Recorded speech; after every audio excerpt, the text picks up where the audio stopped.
Filimka ayaa ku bilaabmay iyadoo nala tusayo koox dhalinyaro dambiilayaal ah oo lagu kala magacaabo Marty, Trish, Zack, Rosa iyo CB. Waxaa la waday safar dhaqan celis ah, waxaana hogaaminayay Sergeant Hawk iyo Miss Kay. Kadib imaatinkooda, Sergeant-ku wuxuu u sheegay in dhammaantood ay seexan doonaan bannaanka teendhada, halka isagana uu gudaha jiifanayo. Intay meesha degayeen waxaynu aragnaa buuti duur ku sugan. Si lama filaan ah waxaa gadaashiisa ka soo muuqday bahal weynin badan, kaasoo qabsaday oo qoorta ka jebiyey. Habeenkaas intii ay meesha fadhiyeen ayay dab shiteen. nin dadka deegaanka ka mid ah oo lagu magacaabo Mikis ayaa keymaha ka soo baxay oo ka nixiyey ayaga. Sergeant-ku waa uu aqoonsaday oo wuxuu ka codsaday inuu iska baxo halka iyaguna ay seexdeen. Subaxdii xigtay Sergeant Hawk wuxuu dhalinyarada ku lugeysiiyey keenta dhexdeeda. Markii ay muddo socdeen ay u istaageen inay qadeeyaan. Zack waa u daalnaa, wuxuuna sheegay inuu iska baxayo. Marty ayaa daba kacay oo ka codsaday inuu joogo. Labadoodu waxay arkeen lafa dibi oo duug ahaa. Zack wuxuu soo baxsaday geeskii madaxa xayawaankan, wuxuuna go'aansaday inuu xusuus ahaan u qaato. Asxaabtiisii ayuu tusiyey, waxayna sii wateen safarkooda. Dhan kale waxaynu maqnaa dhawaq raad aad u culus. Wuxuu ahaa bahal bini'aadam u eg oo weynin badan. Wuxuu bahalkan arkay geestiisii oo la qaatay. Isagoo xanaaqsan ayuu geestiisii kala soo qabsaday oo carro darteed ayuu la qayliyey, taasoo keentay in si weyn looga dhex maqlo keenta. Kooxdu waa ay maqleen qayladan, laakiin waxay u malaynayaan inuu yahay libaax buureed. Intay sii socdeen, Marty ayaa geeskii ka qabtay Zack oo kor ay u qaaday isagoo faraxsan. Si kastaba haatee waxaa tani soo ururiyey bahalkii weynaa. Waxaynu aragnaa isagoo dhankooda u jihaysanaya. Dhowr daqiiqo kadib kooxdan waxay u istaageen inay nastaan. Si lama filaan ah waxay maqleen dhawaq dheer oo keenta dhexdeeda ka imaanaya. Bahalkii ayaa geedaha ka soo dhex baxay. Kadibna wuxuu si toos ah u istaagay Trisha gadaasheeda, taasoo taleefankeeda ku mashquulsaneed. Iyagoo naxsan ayay eegayeen xayawaankan. Bahalku wuxuu qabsaday faas weynin badan. Kadibna laba cad ayuu Trisha u kala jaray. Hawk wuxuu kooxdu ku amray inay wada ordaan, waxayna u ordeen dhankii keenta dhexdeeda. Bahalkiina waa uu wareynaya iyadoo faaskiisa uu dhiig leeyahay. Dhulka oo dhan ayaa gariiray. Si doqonnimo leh ayuu faaskiisa u adeegsanayay. Wuxuu ku sugtay inuu Rosa dilo. Si kastaba haatee wuxuu la helay geed kaas oo uu gooyey, oona iyada ku dul dhacay. Kadib wuxuu sii waday baacsiga kooxda inteeda kale oo ugu dambeyn soo qabtay. Faaskiisii ayuu bahalkan soo tuuray oo Hawk ayaa soo dhex galay si uu gabdhaha u badbaadiyo. Si kastaba haatee isaga ayuu faaskii ku dhacay, oona dhaawacii soo gaaray ayuu u dhintay. Dhan kale Zack iyo Marty waxay ka dhuumanayeen bahalkii, waxaana u suurta gashay inay soo wadaan Rosa oo dhaawacneed. Qof kasta waa uu ordayey, waxayna yimaadeen xeradoodii. Waxay u yaaceen gudaha guriga oo albaabkii ay hoos ka soo xirteen. Qof kasta waa u argagaxsanaa, wuxuuna la yaabnaa bahalkan. Waa ay isdejiyeen oo Miss Kay ayaa soo jeedisay inay ku baxsadaan baabuurkii Hawk iyadoo uu Marty hagaajinayo. Intaysan bannaanka u bixin ayay soo qabsatay qori iyo fargeeto aad u weyn. Marty wuxuu galay gaariga, wuxuuna bilaabay inuu fiilooyinka isku xirxiro. Isla markaas shanqar ayaa yeertay iyadoo Kay ay hareeraha eegaysay. Waxay Marty u sheegtay inuu degdego, sababtoo ah ma arki karto wax ka dambeeya geedahan dhaadheer. Marty waa uu awoodi waayay inuu gaariga kiciyo, sidaas darteed waxay ku laabteen gudaha guriga. Dabadeed iyagoo daaqadda eegaya ayay aad u yaabeen markay arkeen bahalkii oo gaarigii jeedanaya. Tani waxay ahayd hab kaliya ay ku baxsan kareen oo hadda ma haystaan meel ay u baxsadaan. Waxaa markaas nala tusayaa bahalkii oo ku laabanaya godkiisa, isagoo nadiifinaya faaskiisii oo dhiig lahaa. Aynu ku soo noqonno gurigii. Kooxdu waxay dhayeen dhaawacyadooda. Waxay maqleen albaabka oo la garaacayo. Way fureen oo waxay arkeen ninkii Mikis ahaa. Wuxuu weydiiyey waxa ay sameeyeen. Wuu qayliyey oo wuxuu u sheegay inay tani tahay markii ugu horreysay uu bahalkan sidan u xanaaqo. Waxay sheegeen in Zack uu soo qaatay gees uu bahalkan lahaa.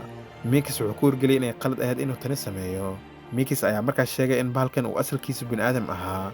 Wuxuu nool yahay muddo ka badan 1800 oo sannadood. Wuxuu la dhashay cudur isaga ka dhigay mid aad u weyn, taasoona u ogolaatay inuu noolaado cimri ka badan kan dadka. Si kastaba haatee cudurkan wuxuu sidoo kale ka dhigaa inuu mar walba u dhaqmo sidii carruurta oo kale.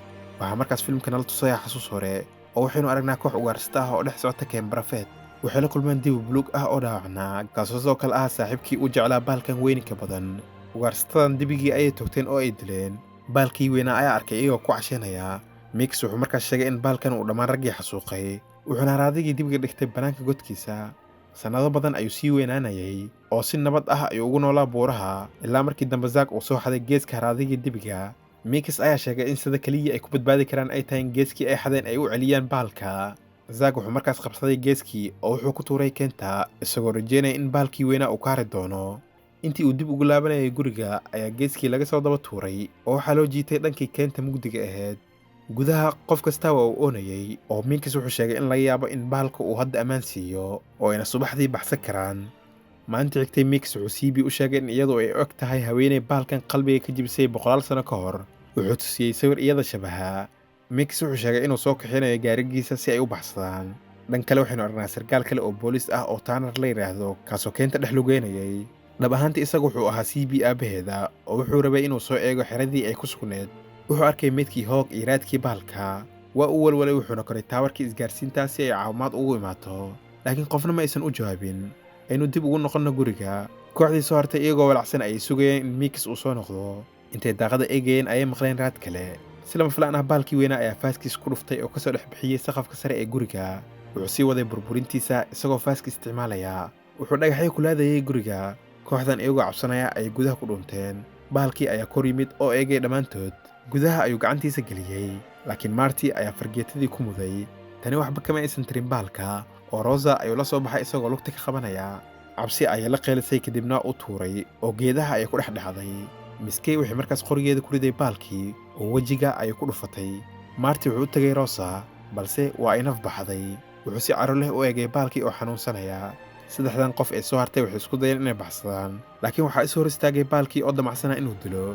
Nasiib wanaag Talay Tanner ayaa isla waqtigaas yimid. Wuxuu 3 jeer madaxa ka togtay baalka oo gadaal ayuu u dhacay. Kadib markaasna inantiisa ayuu isku duubay.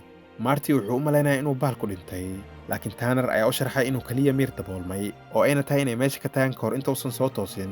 Intii ay duurka marayeen waxaa ka hor yimid Mix oo qori wata. Wuxuu sheegay inuu baalku jecel yahay oo uusan rabin in la dilo. Marty wuxuu isku dayay inuu Mix qoriga ka dafo, laakiin nasiib daro waa la dilay intii uu hardamayay. Tanner intii uu wajahayay Mix ayaa baalkii uu soo istaagay gadaashooda. Mix wuxuu u malaynayaa in aan la dili doonin oo baalku difaaci doono, laakiin faas ayaa lagu soo tuuray oo isla markiiba uu dhintay. Kooxdan waxay markaas u ordeen gaarigii booliska ee Tanner oo gudaha ayay galeen.